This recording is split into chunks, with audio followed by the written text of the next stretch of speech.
the unnamed foreign nation wanted something in return. They wanted to build an air base in Bangladesh. Again, Sheikh Hasina did not take any names. She just said that the offer was made by, and I'm quoting again, a white man.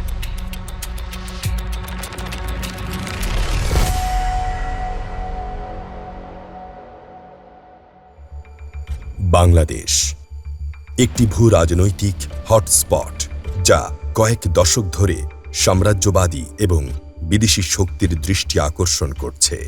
আর তাই বলেই কি অপশক্তির নজর বারবার বাংলাদেশে? চট্টগ্রামের পাহাড়ি এলাকায় খ্রিস্টান রাষ্ট্র প্রতিষ্ঠার ষড়যন্ত্র নতুন নয়, বরং এটি একটি দীর্ঘস্থায়ী ষড়যন্ত্র। ইতিহাস ঘাটলে দেখা যায় ৭০-এর দশকের শেষ থেকে ৯০-এর দশক পর্যন্ত পাহাড়ে বিচ্ছিন্নতাবাদী শান্তি বাহিনী বিদেশি দেশগুলির কাছ থেকে গোপন সহায়তা পেয়েছিল। কিন্তু ১৯৯৭ সালে তৎকালীন প্রধানমন্ত্রী শেখ হাসিনার দূরদর্শী সিদ্ধান্তে পার্বত্য চট্টগ্রাম শান্তি চুক্তির বাস্তবায়ন এই সশস্ত্র সংঘাতের অবসান ঘটায়। তারপরও থেমে থাকেনি আন্তর্জাতিক খ্রিস্টান সংস্থাগুলোর অপচেষ্টা। কয়েক দশক ধরে পাহাড়ি অঞ্চলকে পৃথক খ্রিস্টান রাষ্ট্র হিসাবে গড়ে তোলার জন্য অন্তরালে চলছিল তাদের নীল নকশা। এরা তারাই যারা একই অপচেষ্টায় সফল হয়েছিল পূর্ব তিমুর এবং দক্ষিণ সুদান সংঘাত সৃষ্টিতে।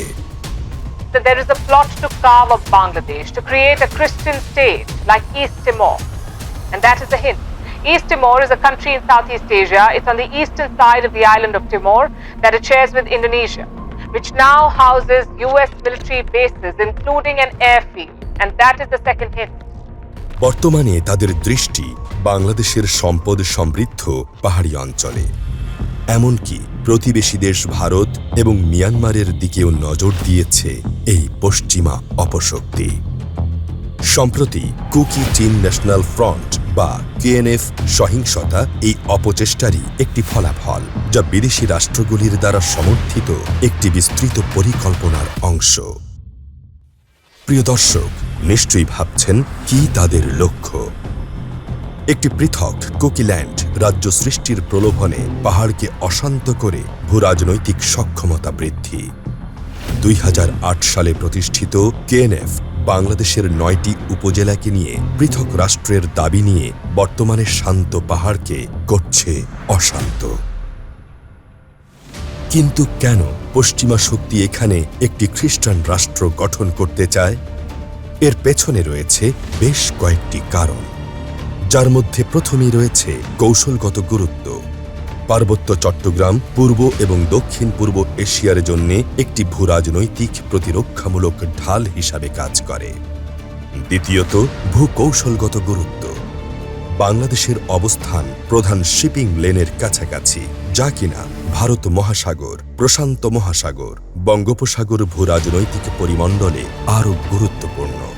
সেন্ট মার্টিন এবং হাতিয়ার মতো দ্বীপ সামরিক ঘাঁটি গড়ার জন্য একটি উৎকৃষ্ট স্থান হিসেবে বিবেচিত। ইন্দো প্রশান্ত মহাসাগরীয় অঞ্চলে পার্বত্য চট্টগ্রাম অত্যন্ত গুরুত্বপূর্ণ। ভারত মহাসাগরের উপর চীনের প্রভাব কমানোর জন্য মার্কিন যুক্তরাষ্ট্র এবং তার মিত্রদের চেষ্টা বহুদিনের।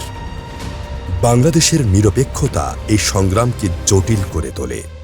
পার্বত্য চট্টগ্রাম একটি অনুগত খ্রিস্টান রাষ্ট্র হলে এ ভূরাজনৈতিক সমীকরণ অনেকটাই সহজ হয়ে যাবে পশ্চিমা শক্তিগুলোর জন্য। বৈশ্বিক শক্তিগুলির প্রভাবের লড়াইয়ে পার্বত্য চট্টগ্রাম দাবার বোর্ডের একটি অন্যতম গুটি।